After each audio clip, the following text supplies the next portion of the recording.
We've got just 2 more days to get a stimulus check passed before the end of this session of Congress. Over the past few weeks, negotiations have stalled over things like unemployment, stimulus checks, infighting with the Republican Senate, and now the White House is getting involved. We're diving into all of that and more, but first, if you're already a subscriber, welcome back and thank you for the support. And if we haven't met, my name is Lili, and this channel is where I document my real estate investing journey, talk about personal finance, and hopefully help us all achieve a little bit more financial freedom. You can find videos like this one, which covers 3 investing strategies that are perfect for beginners, and if you like the content that you see, please don't forget to turn the like button blue, and let's dive in. Since Congress got back in session a few weeks ago, we've had the date of August 7th in our heads because that's when Congress ends this session and goes on another month-long recess. We've been thinking that if a deal wasn't reached by August 7th, we would have to wait through that month-long recess until September 7th for negotiations to even pick up again. It's also pretty ironic that they call it a recess when all of us are basically begging Congress to come to an agreement, and they're like little kids waiting to run out of the classroom as soon as the recess bell rings. Anyway, August 7th was the date,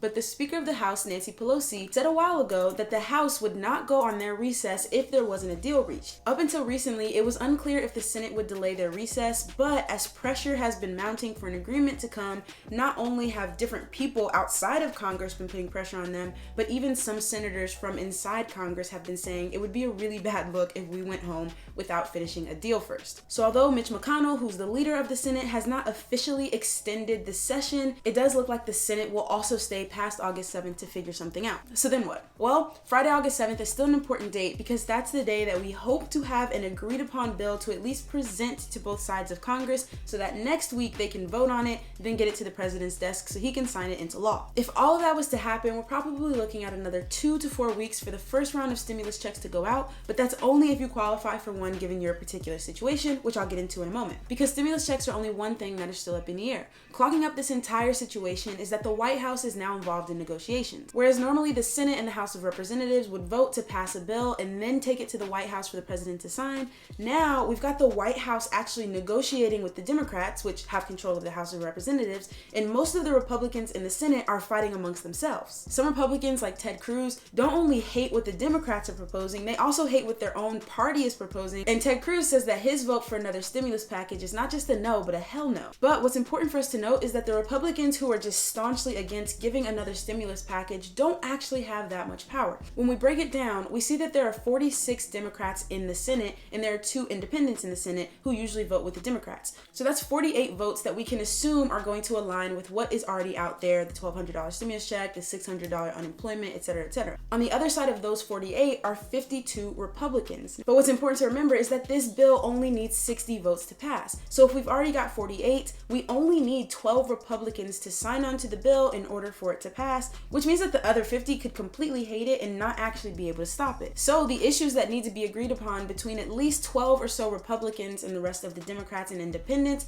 the main one is unemployment pay. In the Republicans' most recent proposal, which was called the HEALS Act, it called for people to get 70% of their income when they're on unemployment. But that's super complicated for local unemployment offices to figure out, so they also proposed that you could just get $200 of a flat rate per week. They recently tried to negotiate with the Democrats and say they would come up from that $200 to $400, but a recent job report found that only 162,000 positions were actually hired in July, when it was anticipated that the market would add over 1 million job positions. So it's less about the fact that people on unemployment don't want to go back to work and more about the fact that there just aren't jobs out there, because not only are businesses not hiring, the amount of money actually spent in July actually decreased in comparison to earlier months in the pandemic because people fear losing their unemployment checks and don't know when another stimulus check would come. On the other side of all this, the Democrats have been holding firm at $600 a week for unemployment, and they want to link that to the unemployment rate. So as long as the unemployment rate stays high, they want to continue the $600 a week. What's really kind of throwing a wrench in everything between the Democrats and the Republicans is that the White House is actually supporting the Democrats on this because the president thinks that if we give more money out to people, then that will help his re-election campaign. So today, the leader of the Senate, Mitch McConnell, basically threw up his hands and said that he'll vote for whatever the White House and the Democrats agree on, even if it doesn't include what he wants it to include. But it doesn't end with unemployment. We've also got the negotiations around the next stimulus check. The Democrats in their proposal asked for $1,200 for everyone. That would include adults as well as adult dependent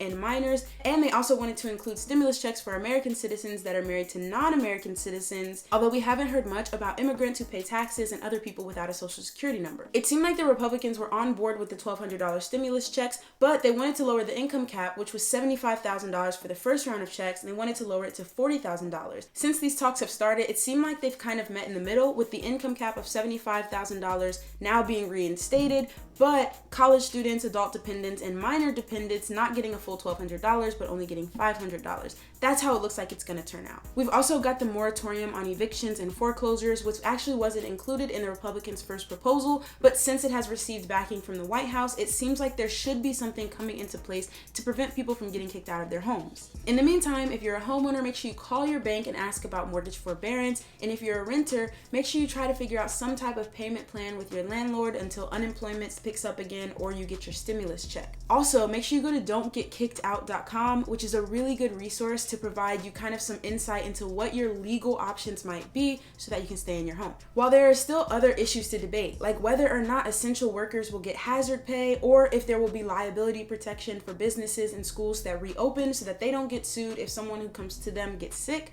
these issues do seem to be getting swept under the rug and kind of caught up in all of the commotion surrounding stimulus checks and unemployment. There's also the president's request for an FBI building to be built next to one of his hotels, which kind of got slipped into the last Republican proposal and obviously caused some outrage, so we'll have to keep an eye on if the next proposal includes that in the fine print. Either way, fingers crossed that we get something on the table by this Friday. If you appreciate these updates, please don't forget to turn the like button blue. I post real estate and investing content 3 times a week, so be sure to check out this video where I'm working on my next no money down wholesale deal by driving for dollars. Go comment on that and let me know what you think, and until next time, thanks for watching.